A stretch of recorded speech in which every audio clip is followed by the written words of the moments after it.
The UN has called for an investigation into last weekend's violence in Mexico during protests against education reform.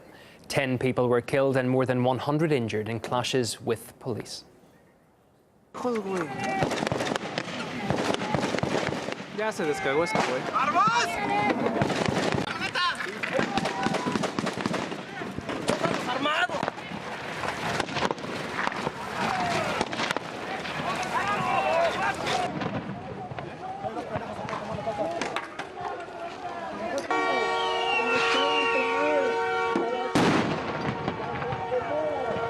The police claim they used force after they were attacked by unidentified gunmen.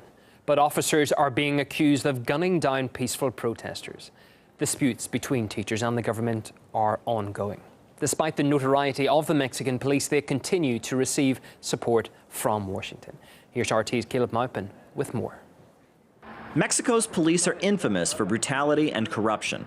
Unsurprisingly, polls show that the majority of Mexicans don't trust local or state police to the extent that armed vigilante groups have formed in some regions of the country to tackle drug gangs. There's a large overlap between the cartels and the Mexican military and police. Many people on the ground in Mexico have said that the police themselves function as the most notorious gang in all of Mexico.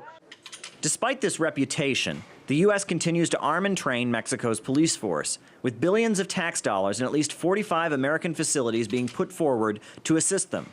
In 2014 alone, 5,700 Mexican police officers and soldiers received training in the United States. But the problem remains, even though some U.S. officials think the program is progressing well.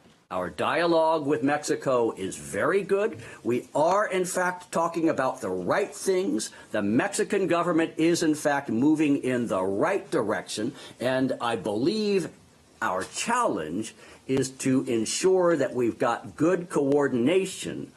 A report from a wing of the U.S. Department of Justice indicates that the Mexican drug cartels source their weapons from gun dealers and weapons manufacturers in the United States, with some cartels even being able to access automatic machine guns and grenade launchers, the kind of weapons that would be produced for the U.S. military. There have also been cases where the weapons provided to Mexican police have ended up in the hands of drug gangs. We've seen almost zero coverage in the New York Times and in other mainstream U.S. papers precisely because they don't want to disclose the close relationship that exists between the U.S. military and the Mexican military forces. Just in the past 4 years under Plan Merida, U.S. taxpayers have sent more than $2.5 billion of our dollars to fund the Mexican military, aid to fight a drug war, which is nothing less than a war against the popular forces of Mexico. Police brutality and corruption is not one of the issues that comes up when President Barack Obama meets his Mexican counterpart. Welcome once again, President Peña Nieto, as well as his delegation.